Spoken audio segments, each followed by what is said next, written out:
बाबा sir लगेगी नहीं। देखो देखो तो वेद पढ़ रहे हैं बाबू हम लोग।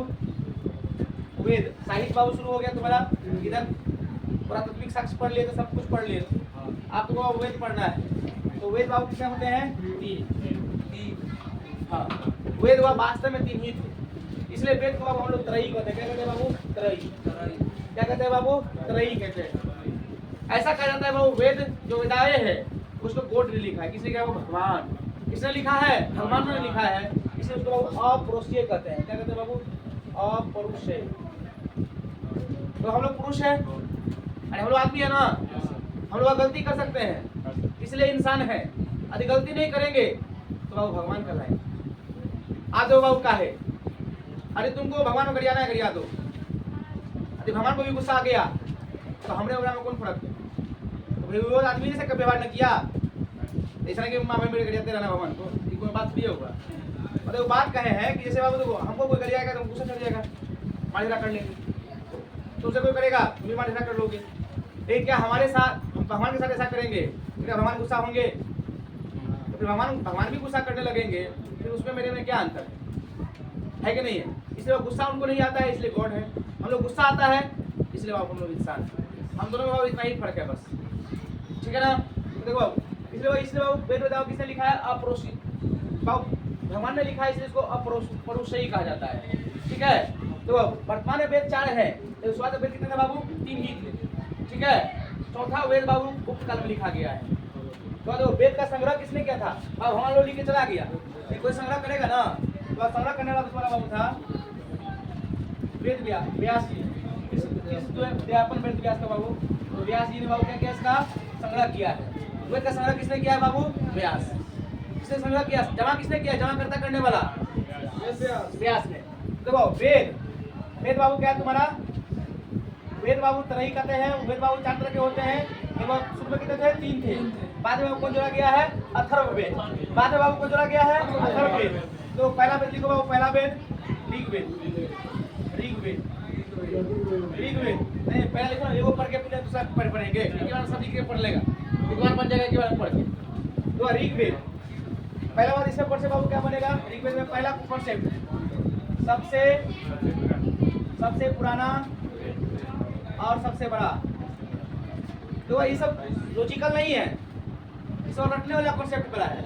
इसमें बाबू ऐसे लिखेंगे तुमको चीजें याद हो जाएंगी, पहला बात। दूसरा बात यह है कि तुमको रट्टा मारना पड़ेगा। इसमें कॉन्सेप्ट नहीं है, जैसे बाबू बाबा कैसे आया, इसमें कॉन्सेप्ट है, उसमें कहानी बनेंगे। इसमें कोई कहानी नहीं बनेगी। जबरदस्ती बाबू कहानी कहाँ से हम लोग बनाते है ना? अब बाबा को बड़ा कहानी उसमें घुसा देंगे। सबसे पुराना और सबसे बड़ा, ठीक है बाबू? देखो बाबू इसमें कितने मंडल है? मंडलों की संख्या पूछा जाता है, वो मंडल 10 है। मंडल 10। ऋचाएँ बाबा कितना है? ऋचाएँ देखो बाबू, कोनो किताब पढ़ेगा तो 10,462 लिखा रहेगा। कोनो किताब पढ़ेगा 10,580 लिखा रहेगा। तो बोला मास्टर क्या बात माने? तो किसी को बात नहीं मानना है, जो हम लिख देते बात मान लो, ठीक है? तो 10,580 है। देखो बाबू हुआ क्या है ना, इसमें 118 को बहु रिपीट कर दिया है। जैसे राम लिख दिया है कहीं तो राम फिर से लिख दिया है, अल्लाह कहीं लिख दिया है फिर से अल्लाह बाबू लिख दिया है। तो इसको बाबू बार लिखने से क्या मतलब है? तो इसलिए 118 बाबू क्या क्या दोहरा दिया गया है, इसलिए कुल कितना बचता है? 10,462, ठीक है? तो अभी ऋचाओं की संख्या कितना है? 10,462। ओवरऑल कितना है बाबू? 10,580। तो लुसेंट किताब वाला 10,462 लिखा हुआ है, ठीक है? गूगल 10,462 लिखा हुआ है। क्राउन की जो बुक बाबू वो प्रीफर करते हैं, ये 10,580 लिखा हुआ है, ठीक है? तो जो लिखा हुआ है हमने बता दिया। तुम कौन सही है? कुछ लिखा है बाबा सर वो सही है। आई एम बाबा सर, हु आर यू? देखो यार सुक्त बाबू कितने हैं? सुक्त 1028 है। सुक्त बाबू कितने हैं? 1028। आप देखो बाबू, इसलिए बाबू सबसे बड़ा हो जाता है। मंडल बाबू कितने? 10। ऋचाएँ कितने? 10,580। देखो बाबू शुद्ध कितना है? शुद्ध नेट 10,462। सुक्त कितने है बाबू? सुक्त हाँ। देखो बाबू इसके पढ़ने वाले को जब ऋग्वेद पढ़ लेगा ना, अब तो ऋग्वेद पढ़ के वो बारूद हो गया, हम बोलेगा हम ऋग्वेद के ज्ञानी है, पूरा लोग कहेगा होत्रु। क्या कहेगा बाबू? होत्रु। अरे ऋग्वेद पूरा पढ़ लिया, ज्ञानी बन गया ऋग्वेद का, पूरा कहेंगे होत्रु। क्या कहेंगे बाबू? होत्रु। होत्रु तो अत्रु कहेंगे। क्या कहेंगे बाबू? होत्रु। तो बाबू ऋग्वेद को पढ़ना इतना आसान नहीं था। ऋग्वेद को पढ़ना इतना आसान नहीं था। उसे पढ़ने के लिए बाबू क्या किया गया? देखो बाबू, उसे पढ़ने के लिए उपवेद बनाया जाता है। उपवेद क्या बनाते बाबू? उपवेद। तो ऋग्वेद का उपवेद बाबू क्या होता है? ऋग्वेद का उपवेद क्या होगा? तो ऋग्वेद का उपवेद है बाबू यजुर्वेद। अब यजुर्वेद नाम है यजुर्वेद, तो बाबू किससे संबंधित होगा ये? औषधि। किससे बाबू होगा? औषधि से। औषधि। यदि तुम बाबू यजुर्वेद को अच्छे से पढ़ लोगे, तो जैसे ऋग्वेद को पूरा पढ़ लिया तो होत्री कहलाता था, और यजुर्वेद को पढ़ लोगे तो क्या कहलाएगा? प्रजापति। क्या कहलाएगा बाबू? प्रजापति। क्या कहलाएगा तुम? प्रजापति कहलाएगा। ठीक है, ठीक है मेरे भाई, बोलो क्या कहलाएगा बाबू? प्रजापति कहलाएगा। तो बाबू वेद कितने? शुरुआत में कितने वेद थे? 3। वर्तमान में कितने हैं? 4। भगवान लिखा है कि आदमी? ऐसा बहुत कहा जाता है, काल्पनिक बातें हैं कि भगवान लिखे हैं। इसके अलावा क्या बोलते हैं? अपौरुष ही कहते हैं। संकलन किसने किया था इसका? व्यास ने। ठीक है, देखो ऋग्वेद में सबसे पुराना और सबसे बड़ा वेद है। पहला बात, मंडल कितने हैं बाबू? 10। सिंचाई कितनी है? 580। नेट हुआ कितना है? 10,462। कितने हैं? 1028। इसका उपवेद का नाम हुआ क्या है? यजुर्वेद। यजुर्वेद को पढ़ने वाले को क्या कहते हैं? प्रजापति। और ऋग्वेद को पढ़ने वाले को क्या कहते हैं बाबू? होत्री कहते हैं। ठीक है, अब देखो कुछ इसमें से दूसरा वर्ग है, तो जानना पड़ेगा। इसका दूसरा मंडल, ठीक है बाबू, इस ए बच्चा बात को ध्यान रखो यहाँ पे। इसका दूसरा मंडल और सातवां मंडल सबसे बड़ा पुराना है, सबसे पुराना है बाबू। हाँ, दूसरा और बोले क्वेश्चन ऐसे पूछेगा, ऋग्वेद का कौन सा मंडल सबसे पुराना है? दूसरा और सातवां। हम लोग क्वेश्चन का टेस्ट लेंगे, टेंशन नहीं लो। दूसरा और सातवां मंडल सबसे बड़ा है बाबू, सबसे पुराना है। ठीक है बाबू। तो तीसरा मंडल में बाबू क्या है? गायत्री मंत्र की चर्चा है। गायत्री मंत्र की चर्चा है। ठीक है बाबू, गायत्री मंत्र ओम भूर्भुवः स्वः है, तो अब इसकी चर्चा किया गया है, जो तुम्हारा भगवान सूर्य को समर्पित है। तो तीसरा मंडल बाबू गायत्री मंत्र की चर्चा किया गया है, जो किस भगवान को समर्पित है? देवता सूर्य को बाबू समर्पित है। ठीक है, सुना बाबू कि नहीं आना? बोलो, बोले गायत्री मंत्र की चर्चा जो ऋग्वेद में है किस भगवान को समर्पित है? क्या बोलो? देवता सूर्य को समर्पित है। Getting my point? चलो अब देखो बाबू, इसमें बाबू एक मंडल है नवे मंडल। क्या है बाबू? नवे मंडल। तो देवता है बाबू, बढ़िया देवता है सोम। देवता बाबू सोम का देवता बाबू कौन है तुम्हारा? सोम। देवता सोम। ठीक है बाबू, नवे मंडल में बाबू क्या लिखा गया है? बोले नवा मंडल किस भगवान के लिए है? देवता सोम के लिए। ठीक है बाबू। तो 10वें मंडल में बाबू चीज का वर्णन है इसका। 10वें मंडल बाबू क्या है? दशराग का युद्ध है। दशराग का युद्ध। क्या बाबू यहाँ पे दशराग का युद्ध है? दशराग का युद्ध बाबू ऐसा युद्ध था जो 2 जनों के बीच में लड़ा गया था, समझे कि नहीं? एक बाबू एक व्यक्ति था, दूसरे बाबू 10 व्यक्ति था। ये युद्ध बाबू कहाँ हुआ था? रावी नदी के तट पर। रावी नदी के तट पर, जो बाबू वर्तमान में रावी नदी है, जो आज वर्तमान में रावी नदी कहते हैं, वो वास्तव में बाबू पहले क्या था? पुरुषनी। क्या था बाबू? पुरुषनी। कौन सी नाम था बाबू? पुरुषनी नदी का नाम था। देखो बाबू, रावी नदी का पूरा नाम क्या था? पुरुषनी। इस नदी के किनारे क्या हो गया? युद्ध हो गया। किसके बीच में बाबू? सुदास एवं बाबू 10 जन के बीच में हुआ था। कोई 10 जन था बाबू, कोई 10 जन होगा। इसके बीच में बाबू क्या हो गया? युद्ध हो गया। कौन जीता होगा? बोलो। हाँ, तो बाबू ये जीता था, सुदास जीता था। दशराग युद्ध को बाबू किसने जीता था? सुदास ने जीता था। तो किस मंडल में वर्णन है इसका? किस मंडल में वर्णन है? तो इस वेद में बोले ऋग्वेद में बाबू, हाँ ऋग्वेद में गंगा का कितने बार है? 1 बार। गंगा नदी का 1 बार। यमुना का 3 बार। सबसे अधिक बार, हाँ सबसे अधिक बाबू, सबसे अधिक बार वह सरस्वती नदी का चर्चा है। सरस्वती। तो अब सबसे पवित्र नदी कौन था ऋग्वेदिक काल में? सरस्वती नदी। मतलब इतिहास मतलब जो प्राचीन भारत में सरस्वती नदी वाला सबसे पवित्र मानी जाती थी। अब देखो बाबू, इसमें बाबू देखो ऋग्वेद में ही सबसे पहले ऋग्वेद में ही जाति को दिखाया गया है। और ऋग्वेद ही पूरे बताया बाबू जाति कितने प्रकार के थे? जाति 4 प्रकार के थे। पहला बाबू को था जो जाति बाबू पहले वर्णन किया गया जाति का। चतुष्वर्णीय जाति का वर्णन है बाबू। पहला बाबू क्या है? ब्राह्मण। हाँ, ब्राह्मण, क्षत्रिय के बाद बाबू हो जाएगा वैश्य, और बाबू हो जाएगा तुम्हारा शूद्र। हाँ, शूद्र कराने बाबू, शूद्र का लिखा है शूद्र। हाँ, तो देखो ऐसा कहा जाता है कि देखो बाबू ब्राह्मण जो था ना, ब्राह्मण वो ब्रह्मा जी के मुंह से निकला है। अब जो आप के साथ कहाँ से निकला है, आपको इसे क्या मतलब जो लिखा है वो पढ़ना पड़ेगा ना। तो बाबू कहाँ से निकला है? ये मुख से। कहाँ से निकला है बाबू? मुख से। क्षत्रिय बाबू भुजाओं से, भुजाओं से, और वैश्य जंघाओं से, और ये बाबू शूद्र हाँ पैर से, चरणों से। ठीक है, ये ऐसे इसके समझ को बना गया था कि जो बाबू मुख से निकला है ब्राह्मण कहलाएंगे, जो बाबू भुजाओं से निकले क्षत्रिय कहलाएंगे, जो बाबू जंघाओं से निकले वैश्य कहलाएंगे, जो बाबू पैरों से निकले हैं है कि नहीं। देखो सबसे पहले ब्राह्मण बाबू उच्च जाति का हो गया। क्षत्रिय बाबू भी सेकंड पे आते हैं, उससे कम उच्च जाति का हुआ। ये बाबू मिडिल क्लास हो गया, ये क्लास सबसे कम हो गया। ऐसे बाबू जात पात को भगवान लोग बांट के गए हैं, यदि बांट के गए हैं तो पढ़ो लड़ो अपने में। फोन करो ना, फोन घुमा दो एक बार। भगवान को नहीं जाओ, भगवान वाला बात करो जाता है, इसी सब आप नहीं करता जाए। धार्मिक प्रवृत्ति वाला बात नहीं करो, हमारे टीचर वाला बात करो। कोई क्वेश्चन तो पूछो, सीधी बात। बाबू देखो यहाँ पे याद करो एक बार। सबसे पुराना सबसे बड़ा वेद पहला वेद। हाँ, कितने मंडल? ऋचाओं की संख्या नेट कितने सूक्ति है ऋग्वेद के पढ़ने वाले को? इसके उपवेद का नाम बाबू क्या है? यजुर्वेद को ज्ञानी हो जाएगा तो क्या कहलाएगा? यजुर्वेद का मतलब बाबू क्या होता है? क्या है इसमें ज्यादातर औषधि लिखा हुआ है।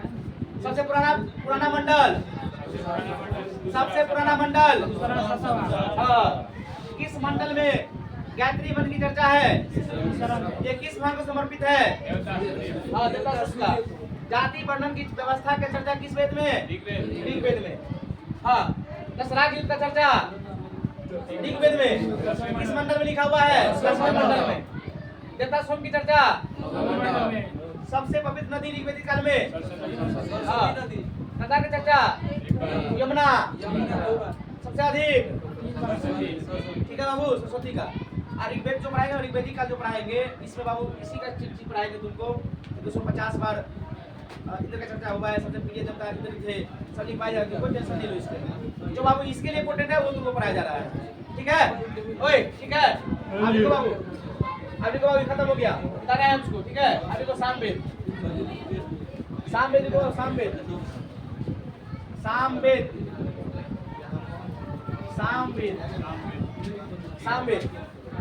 ओए देखो, सामवेद देखो। साम माने बाबू क्या होता है? संगीत। क्या होता है बाबू? संगीत होता है, संगीत। हाँ, तो पहला बात, संगीत का वर्णन किस वेद में? हाँ, संगीत का वर्णन बाबू किस वेद में है?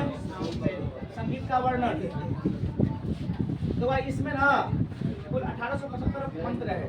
कितना मंत्र है बाबू? 1875 मंत्र है। कितना मंत्र है बाबू?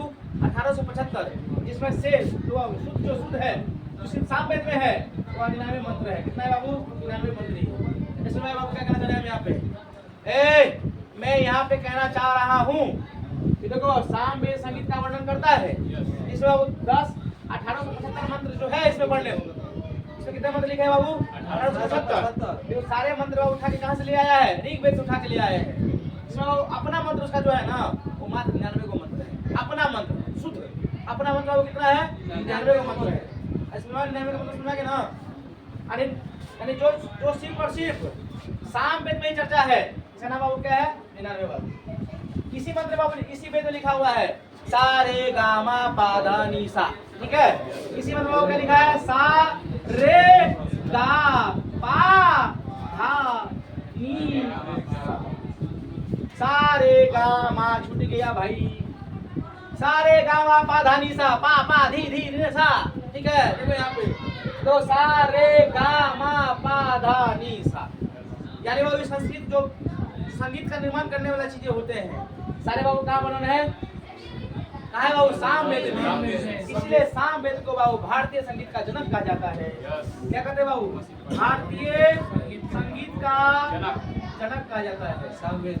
हाँ तो बोलेगा मास्टर बहुत आप कर रहे हैं, यहाँ पे उपवेद लिखे थे, क्या इसका उपवेद नहीं है? साम वेद आप वैसे ही पढ़ लेंगे। बोलेगा सर जी यदि हम साम वेद पूरा पढ़ लेंगे, संगीत पूरा जान लेंगे तो बात की बात है, जाने की नहीं जाने का, लेकिन उसको पढ़ लेगा ना बढ़िया से तो बाबू जरूर कुछ उपाधि मिलेगा। उस उपाधि का नाम बाबू क्या है? उदातृ। उदातृ क्या कहलाएगा बाबू? उदातृ कहलाएगा। हाँ तो साम वेद पूरा पढ़ के घूमेगा ना, जैसे बाबू देखो मुस्लिम धर्म में चारों वेदों को जानता है ना, उसको चतुर्वेदी कहा जाता है। दो वेद को द्विवेदी, तीन को बजाने वाला त्रिवेदी कहलाता है। आज जो बाबू खाली वही जाके चलेगा साम वेद को तो क्या कहेंगे? रे उदातृ अग्रोदातृ है कि नहीं? ऐसे कहा जाएगा, ठीक है। देखो साम वेद को जो पढ़ लेगा पूरा क्या कहेंगे? उदातृ। आप देखो बाबू क्या कहलाएगा। तो इस वेद को समझने के लिए एक उपवेद बनाया गया। इस उपवेद का नाम था बाबू, उपवेद का नाम क्या था बता सकते हो कोई? दूसरे किताब में नहीं लिखा है। इसके उपवेद का नाम बाबू क्या समझो? गंधर्व वेद। क्या है बाबू? गंधर्व। हाँ गंधर्व वेद। क्या नाम बाबू उसका? साम वेद का उपवेद का नाम क्या है बाबू? गंधर्व वेद। गंधर्व वेद को आप पढ़ लेगा ना क्या कहलाएगा? नारद, नारायण, नारायण। क्या नाम बोलेगा बाबू? नारद कहेगा। क्या कहलाएगा ये? नारद। क्या कहलाएगा? नारद। अभी गंधर्व वेद को ही पढ़ लेगा तो क्या कहलाएगा बाबू? नारद। क्या कहलाएगा? नारद। हाँ तो बाबू साम वेद में संगीत किसमें वर्णन है? साम वेद। कितने मंत्र? 1875। उसका अपना मंत्र 99 मंत्र। सारे गा मा पा धा नी सा कहाँ लिखल हो? साम वेद में। उपवेद बाबू कौन है? गंधर्व। गंधर्व वेद। यदि उसको ही पढ़ लेंगे तो नारद कहलाएगा।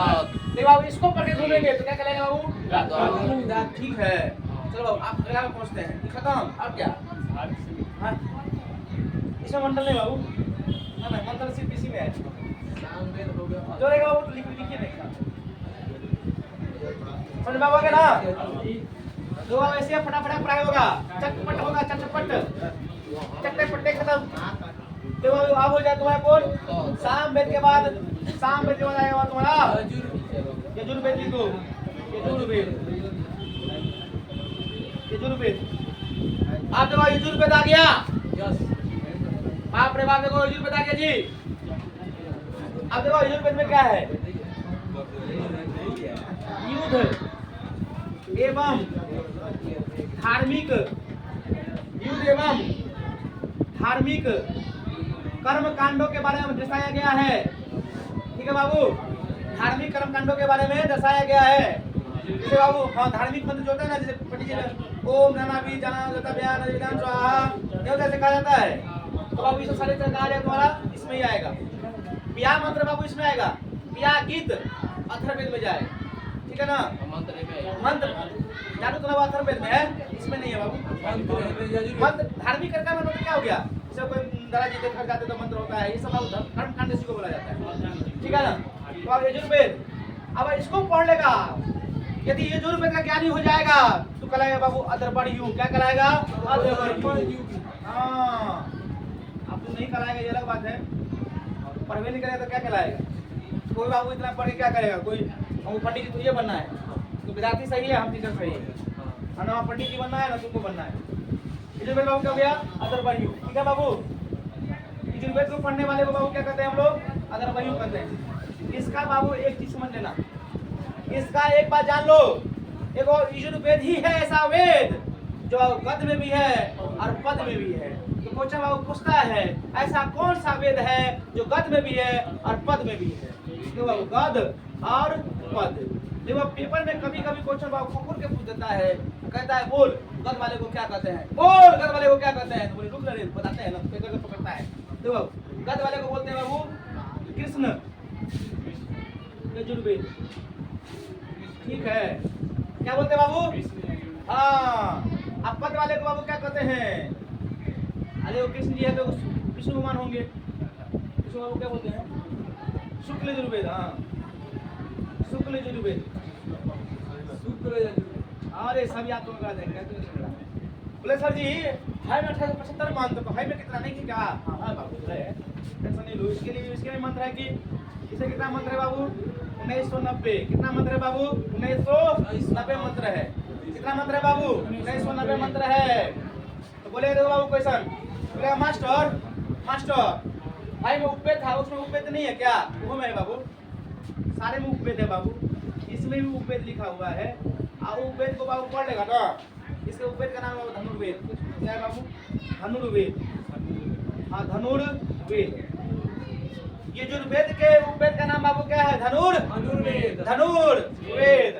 धनुर्वेद को पढ़ लेगा बढ़िया से तो कहलाएगा विश्वामित्र। क्या कहलाएगा बाबू? विश्वामित्र। क्या कहलाएगा? विश्वामित्र। क्या कहलाएगा बाबू? विश्वामित्र कहलाएगा। अब देखो बाबू इसमें ज्यादा कुछ नहीं है, बस क्वेश्चन तुम्हारा पूछेगा यही। यजुर्वेद में क्या लिखा है बाबू? युद्ध एवं धार्मिक खंडों से संबंधित है। ये बाबू गद और पद दोनों में है। क्वेश्चन पूछे गद और पद दोनों में पाए जाने वाला वेद का नाम क्या है? यजुर्वेद है। गद वाले को बोलते हैं कृष्ण यजुर्वेद, पद वाले को बोलते हैं शुक्ल यजुर्वेद। मंत्र की संख्या कितनी बाबू? 1990। उपवेद कितने हैं? उपवेद का नाम क्या है? धनुर्वेद, ठीक है। धनुर्वेद को पढ़ने को क्या कहलाएंगे? यजुर्वेद को पढ़ने को क्या कहलाएंगे? अथर्ववेद। क्या कहलाएंगे बाबू? अथर्ववेद। आप लिखो तेरा बाबू ना, आप लिखो बाबू अथर्ववेद। क्या अथर्ववेद त्रयी में आते हैं? क्या बाबू अथर्ववेद त्रयी में आते हैं? नहीं आते हैं। त्रयी बाबू कितने पद आते हैं? 3। ऋग्वेद, सामवेद, यजुर्वेद। ऋग्वेद, सामवेद, यजुर्वेद। हाँ ठीक है बाबू। तो बलि उली का मंत्र आएगा बाबू, कर्मकांड में चला जाएगा, यजुर्वेद में मारेंगे। किसका दे बाबू? मार दे मिला दे उसको। अथर्ववेद ऐसा कहा जाता है बाबू, गुप्त काल के समय में अथर्ववेद की रचना होती है। इसको करने वाला व्यक्ति का नाम था अथर्वा ऋषि। क्या नाम था बाबू? अथर्वा ऋषि नामक व्यक्ति ने, अथर्वा ऋषि नामक व्यक्ति ने बाबू क्या किया है? इस वेद की रचना किया है गुप्त काल के समय में। ठीक है बाबू, समझ में आया बात? अथर्ववेद का रचना किसने किया? अथर्वा ऋषि ने किया है। अब देखो इसमें बाबू लगभग 6000 मंत्र है। कितने बाबू? 6000 मंत्र है। ठीक है बाबू, इसमें कितने मंत्र है? 6000 मंत्र है अथर्ववेद में। आप देखो बाबू इसका भी उपवेद होगा बाबू कोई, इसका उपवेद को बाबू कहते हैं हम लोग शिल्प वेद। क्या कहते हैं बाबू? शिल्पकारियां होती है। अरे छोटा ठीक है बाबू, शिल्प वेद। अथर्ववेद के उपवेद को बाबू क्या कहते हैं हम लोग? शिल्प वेद कहते हैं। अथर्ववेद को उपवेद के बाबू क्या कहते हैं? शिल्प वेद। अब देखो बाबू, अरे अथर्ववेद को पूरा पढ़ लेगा तो कौन सा उपाधि लेकर घूमेगा? ब्रह्मा। क्या कहलाएगा बाबू? ब्रह्मा। हाँ क्या कहलाएगा बाबू? ब्रह्मा। यदि अथर्ववेद को पूरा पढ़ लेगा ना तो क्या कहलाएगा बाबू? ब्रह्मा कहलाएगा। बोले मास्टर में लिखल कथी है? फिर बताइए ना, गुरु जी काहे घुमा रहे हैं? ब्रह्मा नहीं बनेंगे? क्या लिखा है परीक्षा में? का पूछ तो वो बता, तो परीक्षा में पूछ तो जादू टोना, ठीक है बाबू। वशीकरण नहीं, गाँव में कहता है नून प्राय क्या दिया तुमको, अगले बात खाली मानता है। भाई मानता है बाबू। वशीकरण, काली विद्या, मैं तेरी खून पी जाऊंगी, काली विद्या। ठीक है बाबू, जादू टोना, वशीकरण, काली विद्या, ठीक है। अब बाबू क्या बोले? जड़ी बूटी। हाँ जड़ी बूटी, हाँ जड़ी बूटी बाबू इसमें आ जाएगा। बाबू बाद रचना क्या है ना, औषधि बाबू बहुत सारा वर्णन है औषधि का। इसमें औषधि होगा तो रोग निवारण भी होगा बाबू, है कि नहीं है? अरे बाबू दवाई खाएंगे तो रोग होगा तो दवाई खाएंगे, इसका मतलब इसमें स्पष्ट है कि रोग के बारे में लिखा होगा। तो रोग निवारण, समझे कि नहीं बाबू? तो जादू टोना, वशीकरण, काली विद्या, जड़ी बूटी, औषधि रोग, तो क्वेश्चन बाबू कैसे पूछेगा? इसमें तीन स्टेप में क्वेश्चन पूछते हैं। क्या बाबू ऐसे पूछेगा? सबसे बात का वेद, अथर्ववेद, ये मंत्र तो बाबू नहीं पूछता है। जो वो पूछेगा ना तो ऋग्वेद से ही पूछेगा। ये भी बोल देते हैं स्टेट के परीक्षा में पूछेगा, एसएससी तो वो कभी नहीं पूछेगा, रेलवे तो वो कभी नहीं पूछेगा, यानी टीसीएस कभी नहीं पूछेगा। जो पूछेगा तो थोड़ा बाबू यूपी पुलिस में पूछेगा, बिहार एसआई में पूछेगा, बिहार कांस्टेबल में पूछेगा, यानी स्टेट का पेपर होगा तो पूछेगा, नहीं तो नहीं पूछेगा। तो प्राचीन भारत सबसे अधिक स्टेट के परीक्षा में पूछे जाते हैं। आधुनिक भारत एसएससी रेलवे पूछते हैं, ठीक है। और बाकी जो भी चीज बच गया तो हम सब पूछता है। देखो अथर्ववेद को बाबू पढ़ने वालों क्या कहते हैं? ब्रह्मा। आगे भी पूछेगा वशीकरण किस में है? अथर्ववेद। काली विद्या, जड़ी बूटी, औषधि, रोग निवारण, बलि मंत्र यजुर्वेद में है। हाँ हो गया बाबू, समझा गया ना? बोलो हो गया ना बाबू? वहाँ वेदिक क्या हो गया? खत्म हो गया, ठीक है। कल बाबू हम लोग पढ़ेंगे अब ऋग्वेदिक काल, ठीक है। उसको पढ़ के जैन धर्म बौद्ध धर्म आपको, देखिए हमारी बात है, जैन धर्म बौद्ध धर्म आपको पूरे पढ़ाएंगे, ठीक है। पर डिटेल में पढ़ने की कोई जरूरत नहीं है। जितना परीक्षा में क्वेश्चन बनता है उतना ही पढ़ो।